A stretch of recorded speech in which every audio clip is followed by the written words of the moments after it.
Hello everyone, আমি লিপি চলে এসেছি নতুন আর একটা ব্লগ ভিডিও নিয়ে। সমস্ত দায়িত্ব সেরে সন্ধেবেলা গেলাম রাইস সেরেমনি। চলো তোমাদের সঙ্গে শেয়ার করব। আর সত্যি কিন্তু ঘুম থেকে উঠেই যুদ্ধ শুরু হয়ে যায় আমাদের। আর রয়েছে কিন্তু অনেক দায়িত্ব, সেগুলো তো পালন করতেই হবে। যেখানে যতই যাই না কেন সমস্ত কাজ সেরেই কিন্তু বাড়ি থেকে বেরোতে হয়। আর তার মধ্যে রয়েছে ডিউটি, সবটাই করব। চলো সাথে থাকো, পাশে থাকো আর দেখতে থাকো আমি কি করছি। তো পরিচয় পর্বটা আগেই সেই নিই। Welcome back to my channel লিপি সিপার ব্লগ। সকালে কেমন আছো? নিশ্চয়ই ভালো আছো। আর দেখতে পাচ্ছ এই গাছগুলোতে কত সুন্দর ফুল ফুটেছে। এর আগেও কিন্তু তোমাদের সঙ্গে শেয়ার করেছিলাম যে আমি গাছ লাগাচ্ছি, একটা ব্লগ করা আছে। তো দেখো গাছগুলোতে কিন্তু এখন সুন্দর ফুল ফুটেছে, আর দেখে না মনটা শান্তি। আর এই ছাগল গরু আমাদের এদিকে বলো না, তার জন্য না গাছ লাগাতে একদম ভালো লাগে না। আমার যে বড় বড় ফুলগুলো দেখেছিলে সেগুলো মানে ছাগলে খেয়ে নিয়েছে, ওগুলো আর হচ্ছে না। ছাগল খেলে তো একদমই হবে না। আর ফুলওয়ালা এসেছিলো, ফুলটাও নিয়ে নিলাম। আর নিয়ে তারপর হচ্ছে এই যে ঘরবাড়িগুলো পরিষ্কার করে নিচ্ছি। ঘরবাড়ি তো পরিষ্কার করতেই হবে। আজকে ঘুম থেকে উঠে না ছেলেকে একটু পড়াতে বসিয়েছিলাম। সকালবেলাটা এত ব্যস্ততার মধ্যে কাটে, ওকে পড়ানোই হয় না। তো বলছি প্রত্যেক দিন এইভাবে চললে তার হবে না। আর সেই প্রত্যেক দিন ডিউটি থেকে এসে সন্ধ্যেবেলা আবার সেই রান্নাবান্নার মধ্যে ঢুকে যেতে হয়। ছেলেকে পড়াতে পড়াতে সে অনেকটা রাত হয়ে যায়, আর ছেলেটারও না ঘুম পেয়ে যায়। যতই হোক বাচ্চা মানুষ, তখন না এনার্জি থাকে না। হ্যাঁ, তাই ভাবছি সকালে করে একটু ওকে পড়াতে বসাবো, তাহলে অভ্যেসটাও ভালো থাকবে। আর ঘুম থেকে উঠে প্রত্যেক দিন ওই একই রুটিন। আর হয়তো একটু উলট পালট, কিন্তু দেখবে ঘুম থেকে উঠে কিন্তু প্রত্যেক দিন একই রকমেরই কাজ হয়। আমার কেন, প্রত্যেকেরই। তো সেটাই তোমাদের সঙ্গে আজকে শেয়ার করছি। অনেক দিন পর মর্নিংয়ের একটু ভিডিওগুলো হচ্ছে শেয়ার করছি। তো ডেলি ব্লগ তো দিতে পারছি না, তো ভাবছি এবার থেকে দেওয়ার চেষ্টা করব, দেখি কি হয়। তো যাই হোক, আর দেখতে পাচ্ছ এখনও কিন্তু ঠান্ডা মোটামুটি আমাদের রাত্রের দিকে আছে। তো ওই যে ছেলেকে পড়িয়েছিলাম, বইপত্রগুলো গুছিয়ে নিচ্ছে। ওই পাশটা গুছিয়ে নিলাম, এখন কিন্তু এই পাশটাও গুছিয়ে নেব। তো সকালবেলা খুবই তাড়াহুড়োর মধ্যে আমার দিনগুলো যায়। আর তাড়াহুড়ো হলেও কিন্তু সব কাজ কিন্তু সেরেই আমাকে বেরোতে হবে। আর বাইরে হচ্ছে আমাকে তো যেতেই হবে, তোমরা তো জানোই আমি প্রাইভেট জব করি, আর সেখানে তো না গেলে হবে না। আর যেহেতু প্রাইভেট জব, তাই কিন্তু ছুটি ছাটাটাও অনেকটা কম। জানোই প্রাইভেট জব যারা করো তারা বুঝতেই পারছো। আর সরকারি ব্যাপারটা একদমই আলাদা। ওদেরও হয়তো টাইম টু টাইম যেতে হয়, তবু কিন্তু ছুটি ছাটাটা একটু বেশি থাকে। তো যাই হোক, এইদিকে কিন্তু আমি গোছানো মোটামুটি কমপ্লিট। আরও কত যে কাজ আছে, আর কাজ যেন শেষই হতে চায় না। তারপর সব এগুলো গুছিয়ে নিলাম। আর ঘরবাড়িটা সকালবেলা পরিষ্কার থাকলে দেখবে মনটাও ভালো থাকে। আর এগুলো যদি এখন করতে না পারি, আর কিন্তু পরে করতে পারবো না। তারপর তো ঘর একটু বিছানাগুলো গুছালাম, ঘর দোর কিন্তু ওইদিকে কিন্তু কাপড় একদম গুছানো হয়নি। আর বাবু ওইদিকে কিন্তু এখন একটু ফ্রেশ হয়ে আসলো। আর ওকে বলেছি তুই ঘুম থেকে উঠে আগে পড়তেই বসবি, আজকে তাই করেছি সত্যি সত্যি। তো এখন হচ্ছে ঘরগুলো ক্লিন করে নিচ্ছি, তারপর হচ্ছে কাপড় টাপড়গুলো সব এলোমেলো হয়ে আছে, ওগুলো গুছিয়ে নেব। তারপর না ওগুলো করে তারপর আর ভিডিও করতে পারিনি। তারপর স্নানে চলে গিয়েছিলাম। তো স্নান সেরে চলে এলাম। আর প্রত্যেক দিনের এই যে কাপড়, আর শীতকালে মনে হয় আমার তো বেশি কাপড় বেরোয়, গরমকালে দেখবে অনেকটাই কাপড় কম থাকে।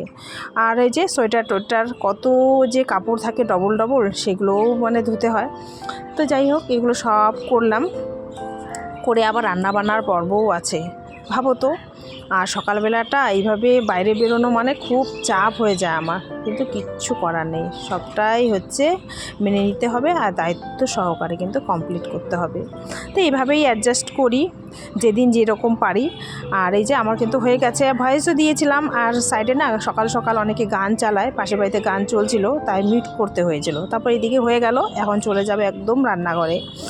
আর এখন হচ্ছে আমাদের পুজো দেওয়া চলছে না, তাই পুজোটা থেকে একটু রেহাই পেলাম। হচ্ছে আমাদেরকে বলে না জ্ঞাতি গোষ্ঠীকে মারা গেছে, তো পুজো দেওয়া যাবে না, তাই আর কি। তো 3 দিন পালন করেছিলাম, আর এখন করছি না। তারপর মা একটু জলপাইগুড়ি গেছে, মা আসবে, তারপর হচ্ছে পূজা আর্চা শুরু করব। তো যাই হোক, এখন রান্নাঘরে চলে যাচ্ছি। তো রান্নাঘরে এই যে মাছ এনেছে আর হচ্ছে চিকেন এনেছে, এখন এগুলো রান্না করব। তো রান্না করি, রান্না করতেও তো সময় লাগবে। আসলে চিকেনটা না মাসি এসেছে তো খায় না, আর বাবুকে তো ডাল লাগবেই, তাই করে নিয়েছি ডাল। তো উনানটাও জ্বলছে, উনুনে ভাত করা হয়েছে, ওখানেই হচ্ছে চিকেনটা রান্না করব। উনুনে কিন্তু রান্না করলে কিন্তু বেশ ভালোই লাগে, আর শীতকালে আরও বেশি ভালো লাগে। তাই ওই উনুনের মধ্যেই চিকেনটা রান্না করে নিচ্ছি। আসলে মাসির চিকেনটা খায় না তো, তার জন্য মাসির জন্য হচ্ছে মাছ আনা হয়েছে, আর হয়ে যাবে আমাদেরও। তো এই যে এইভাবেই করে নিচ্ছি আর কি। আর চিকেন মাছ এগুলো থাকলে কি বেশি পদ রান্না করতে হয় না, আর এগুলো দিয়ে কিন্তু খাওয়া হয়ে যাবে দিব্যি। তাই একটু তোমাদের সঙ্গেও শেয়ার করলাম। তো চলো এখন মাছটাও ভাজা যাক। আর ওদিকে চিকেনের মধ্যে কিন্তু একটুখানি জল দিয়ে দিয়েছি, দিয়ে এই যে মাছ ভাজা শুরু। তো মাছটা ভেজে নিই, তারপর হচ্ছে খাওয়া দাওয়ার পর্বও চলবে। তো সেগুলো আর কিন্তু ভিডিও করতে পারিনি। এই যে রান্না বান্না কমপ্লিট করে দিয়েছি, আর এদিকে এই যে ফুলকপি আর আলু ভেজে রেখেছি। তারপরে একদম ডিউটি চলে গেছি, বাড়ি ফিরে এসেছি সন্ধেবেলা। এখন যাব হচ্ছে রাইস সেরেমনি, কার সেটাও তোমাদের সঙ্গে শেয়ার করব। তো এসেছি না, কাপড়গুলো ধুয়েছি, ওগুলো এখন আমাকে সব গুছাতে হবে। তো চা একটু খেয়ে নিচ্ছি, মানে মাইন্ডটা ফ্রেশ থাকবে। ডিউটি থেকে এলাম তো আর ভালো লাগছে না। তো রাতে রান্না বান্না আর করব না। তো দুপুরবেলার তরকারি রয়েছে, আর তো বাড়িতে যারা আছে একটু ভাত করে নেবে, ব্যাস হয়ে যাবে। তো কাপড়গুলো ঝটপট গুছিয়ে নিচ্ছি, যেহেতু আবার বেরোতে হবে। তো ছেলেকেও বলছি, ও যাবে, বাবু আর আমিই যাব। ওর বাবা না সাধারণত কোথাও যেতে চায় না, বলেছি, কিন্তু ওই যে যাবে না, মানে কোনো প্রোগ্রামে যেতে চায় না। কি জানি কেন যেতে চায় না, তার জন্য না সব জায়গায় ওই যে আমাকেই ছুটতে হয়। তো কাপড়গুলো যে গুছিয়ে নিচ্ছে, পরে আর সময় পাবো না, সকালবেলা তো আরোই সময় পাবো না। তার জন্য না সন্ধেবেলাটা এই যে এসেই এক ফোঁটা যে রেস্ট করব সেগুলোও আর হয় না। তাই সমস্ত দায়িত্ব সেরে তারপরে কিন্তু বেরোতে হবে। আর ধোয়া কাচা যেহেতু বাইরে যাই প্রত্যেক দিন, তার জন্য কিন্তু কাপড়গুলোও হচ্ছে বেশি বের হয় আর কি। আর বাবুর তো কাপড় আছেই। তাই চলো এগুলো গুছাতে থাকি আর তোমাদের সঙ্গে বকবক করতে থাকি। মোটামুটি কিন্তু এখন সব গোছানো কমপ্লিট, এই যে গুছিয়ে রেখে দিয়েছি। তো মোটামুটি কাজ শেষ, এখন হচ্ছে রেডি হব আর যাব।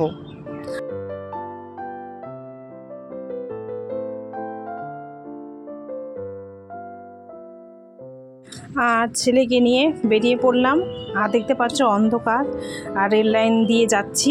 তো রেল লাইনের ওপারে হচ্ছে প্রোগ্রামটা, তো ইনভাইট করেছে আর কি। আর খুবই অন্ধকার দেখো না, তবু ওই যে গিফট হাতে। তো একটা সোয়েটার নিয়েছি, শীতকাল তাই সোয়েটার দিলাম আর কি। তো দুজন মিলেই যাচ্ছি, আর তাড়াতাড়ি চলে আসবো, কারণ আবার ফিরতেও হবে।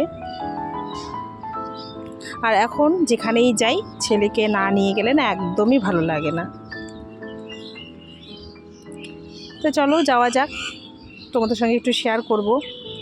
তারপরে যে পৌঁছে গেছি, আর এত গান হচ্ছিল, ওইভাবে তো ভয়েস দেওয়াও যাবে না। তো চলো ভিতরে চলে যাই।